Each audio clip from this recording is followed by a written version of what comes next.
Welcome everybody to another episode of the Board Uplander Show, special edition, the battle plan, the battle for LA.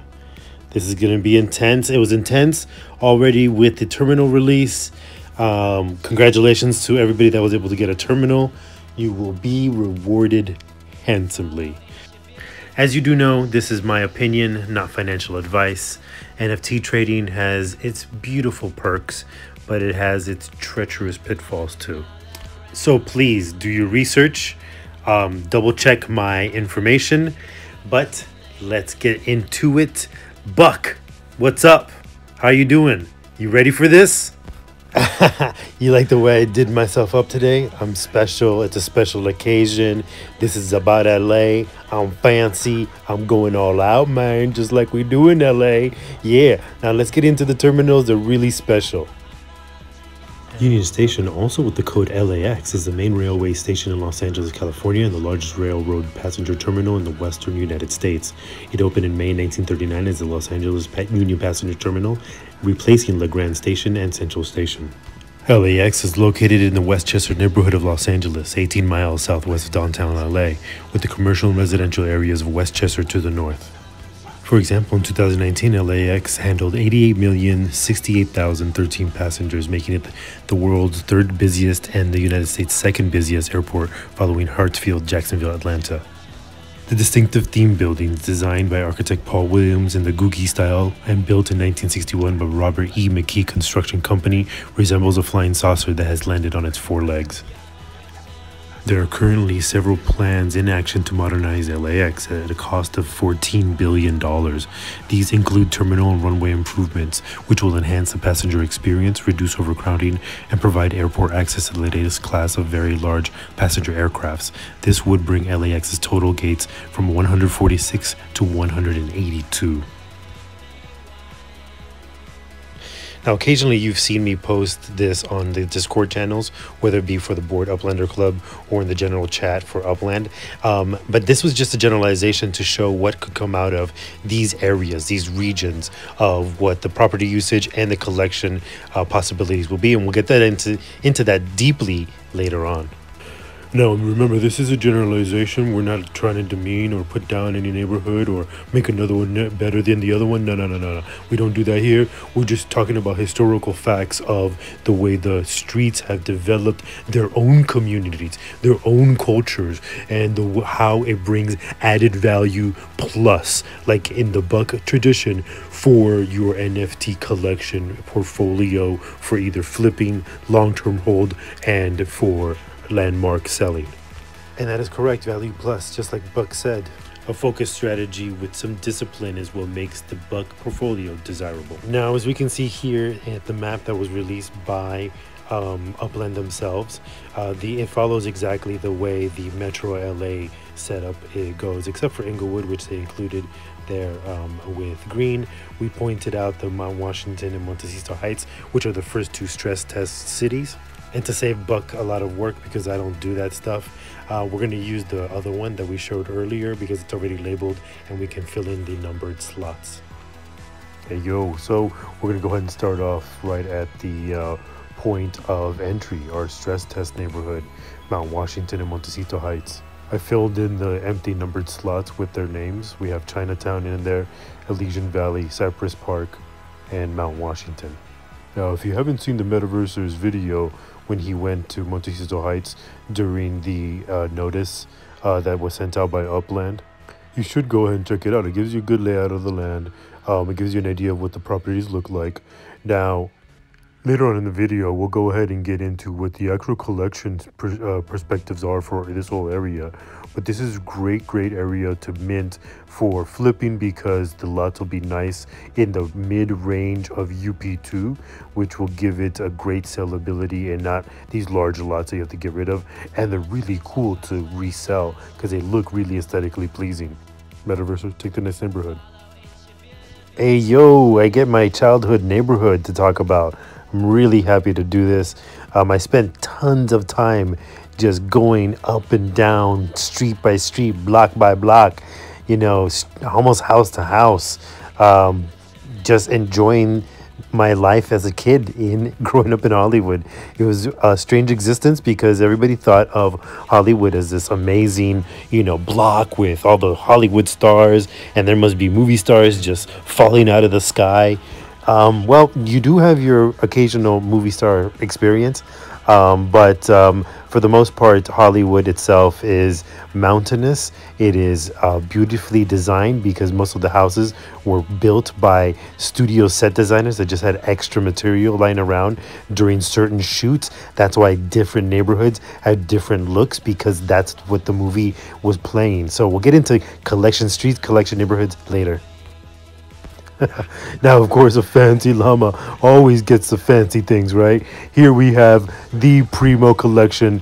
The reason why Los Angeles is a 1-1-1-1-1-1-1 city. Yeah, tier, all of it. Tier top, tiara tier.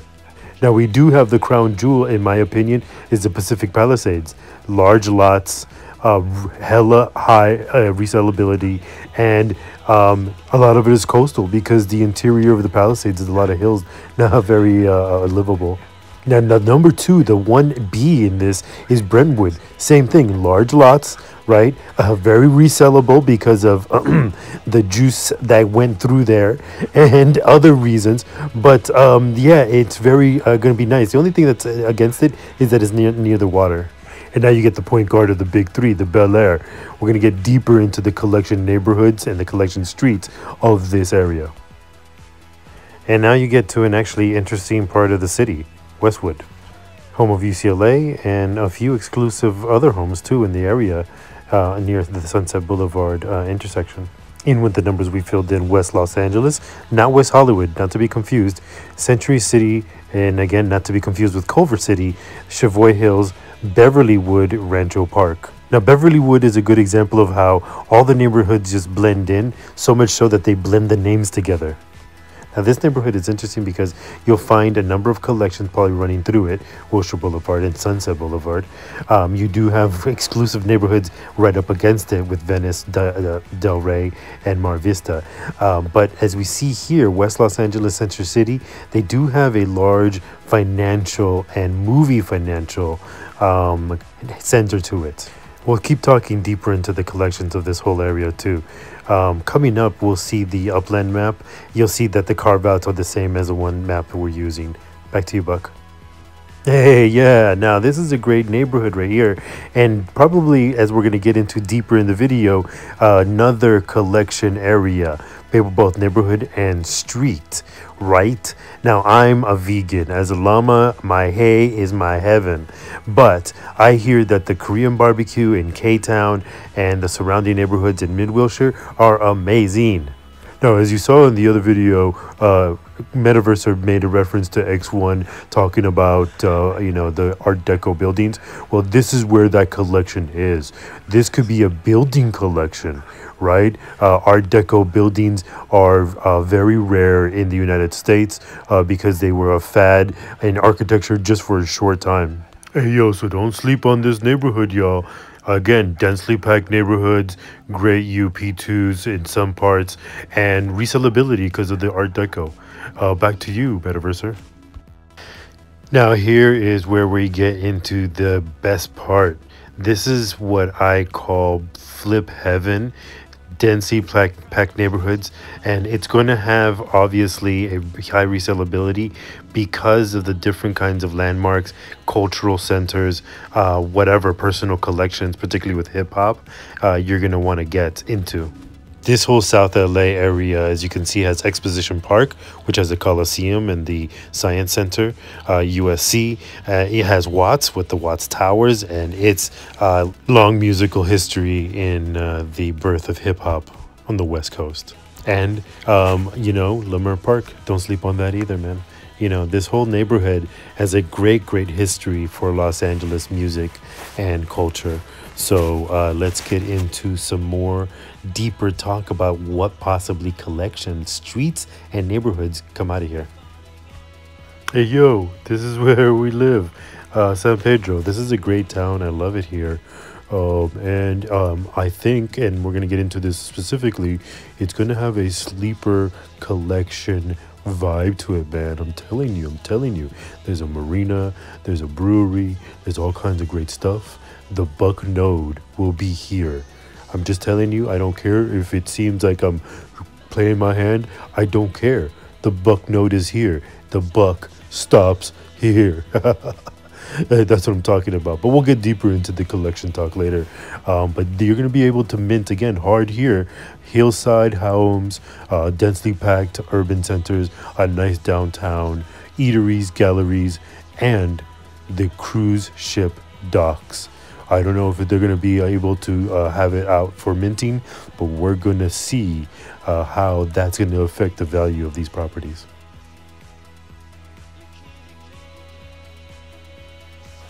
All right, Buckers, this is what you've been waiting for. Our prediction collection reveals. All right, be careful with Colorado Boulevard in Eagle Rock. We might have a Telegraph Road type situation here where it can start in Eagle Rock but not extend into Pasadena whenever they release that. Or they might not put it in Eagle Rock but extend it or start it in Pasadena. So we might have a Telegraph Road situation here. My higher mark road for a collection or street for collection is York Boulevard. 8 out of 10 for sure, and has the same desirability as Colorado Boulevard, but it only extended to Highland Park. Famous people live in Highland Park too, so they really like the way the architecture is set up. The neighborhoods have hills, they have urban centers, and super trendy shops. Really good food, big foodie spots. Hey yo, so a 9 out of 10, almost a definite collection is going to be Sunset Boulevard. It will be probably the longest collection street in upLAnd history. It goes from La Brea in Hollywood all the way down past Dodger Stadium into downtown. Up here also we got the neighborhood collection, 6 out of 10, with Los Feliz, exclusive neighborhood with great, again, eateries, city centers, businesses, and it has the Greek Theater, which is a big landmark. It has buttresses up against the Griffith Park area, and also again, movie stars love it there. And then we move on into the Silver Lake and Echo Park area. This is a toss-up. The hipster factor is off the charts, but it's a toss-up. For sure, a collection is Elysian Park because it's Dodger Stadium. Hey, yo, it's my turn again. Yeah. Okay, so we have two neighborhood collections here in this flipping minting mecca. It's going to be Watts for sure. 7 out of 10. Not a for sure thing, obviously. Nothing's a for sure thing. But it's a 7 out of 10 because of its art and historical neighborhood history. Also, the Crenshaw, Baldwin Hills, and West Adams area has a long history of its jazz influence in Los Angeles, but also the Crenshaw, Baldwin Hills area, beautiful views, 360 of all of LA. It's right in the center. So you get the downtown, the Hollywood, the Beverly Hills, the beach, the Palos Verdes, all the way around. It's very nice there. And for those music lovers, yes, a personal collection, 10 out of 10 mecca. We'll check it out. Yay, I'm really happy to talk about my childhood home again. So here are the collecting factors that we predict. Obviously, Hollywood Boulevard, 10 out of 10, that's easy. But is upLAnd going to make a movie collection, right? Movie houses, movie locations. Obviously, they used the poster. I think the poster is a big hint of how they're going to put out the Hollywood collection with the rare, ultra rare. Again, this is going to be a gold mine and millionaire maker, for sure, bar none. Check it out. Neighborhood collection for Griffith Park, of course, big because of the observatory and because it's a hillside and because of the big homes. Also, the Hollywood Hills, Mulholland Drive. Boom. That's easy, right? Another collection street, very beautiful homes. Love the movie stars that do live there, and has a big music history with Tujunga and Laurel Canyon. And we go back to Wilshire. This is where I made that video, again, mentioning X1. Street collection. Second longest street collection, I think, is going to be Wilshire. aside from Sunset Boulevard. It goes from almost the beach all the way to downtown. So in this release, it goes to Koreatown, past Koreatown, into the Mid Wilshire, up to Fairfax, where LACMA, the LA County Museum of Art, is, and other museums, all the way down to downtown and into almost East LA. So it's a big factor neighborhood collection. I think Mid Wilshire for its Art Deco stylings and its actual history as wanting to be built as the second downtown. The original downtown was getting so crowded that they built this beautiful second downtown. Also, that's where I went to school. It's my alma mater for high school and elementary school. I love it. So again, Fancy Llama gets the fancy stuff. 9 out of 10 exclusive neighborhood, I think, is going to be Venice Beach. Yeah, man, the hippie mecca of the world. I probably outside of Woodstock, because of Woodstock, and outside of Haight-Ashbury in San Francisco, in the whole San Francisco scene. Venice Beach has been mecca for all the free thinkers of American history. The other exclusive neighborhood that I think can come out of this area is the Playa del Rey region. It's coastal, obviously right up against the beach. It has a marina, Marina del Rey, and it is very, very small. As you can see, it'll have a limited number of businesses and homes that probably will be allowed to be minted in that area. The extra bonus is the proximity to LAX. You're going to want to be very close to the airport. Hey, I'll take this one again, Eddie. He's in his little toke session right now. Here we have the gold mines, the high yield giant lots of the Palisades, of the Brentwood, of the Bel Air, of the Beverly Crest. These are going to be giant lots, high yields, and the obvious Sunset Boulevard street collection. In the game, like we are. It's also an exclusive neighborhood. So we're going to probably have, again, Sunset Boulevard runs through there. You have other streets in the Palisades that are small and exclusive. Westwood, UCLA, has Westwood Boulevard. The same desirability that we see in Beverly Hills in the market. Beverly Hills is just a concentrated form of what we see in all of these. Think of Manhattan. All spread out through bigger lots, the same high value residents and customer businesses. If you're not here in the first 5 minutes, this thing's gonna be gone.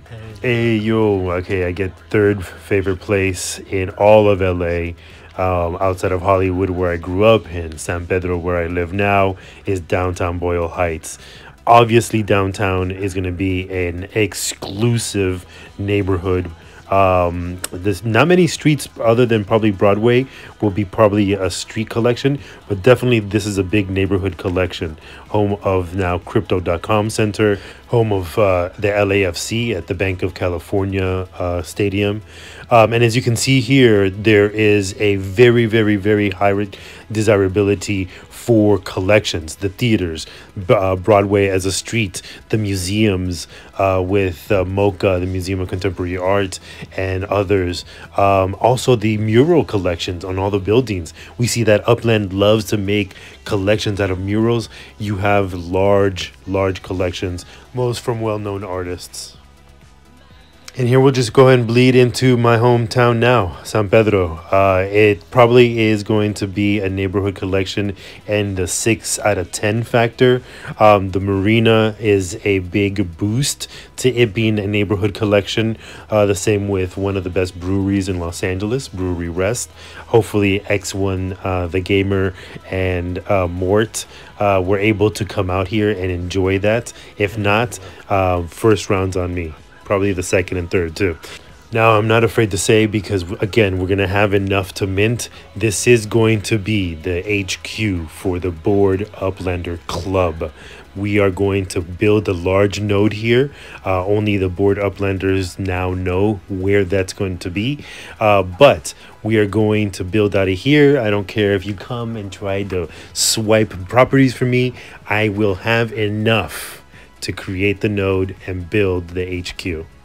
And then finally, I did leave out Inglewood. That's going to be an obvious, I think, collection spot, mainly because of the SoFi Stadium. But also the forum is there. Hopefully that is open to be minted by somebody, being us, Board upLAnder Club. But anyway, let's save the rest for last. Week 2 of LA will be North LA.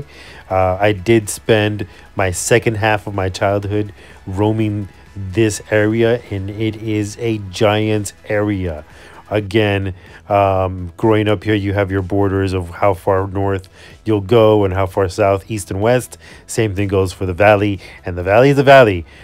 Do go watch some of the movies made of the 80s that highlighted this culture. It is completely different from South LA, or the LA that's being released. And it seems we've run out of time. For Buck, for myself, thank you very much for your time. And remember, mint hard and mint smart, homies.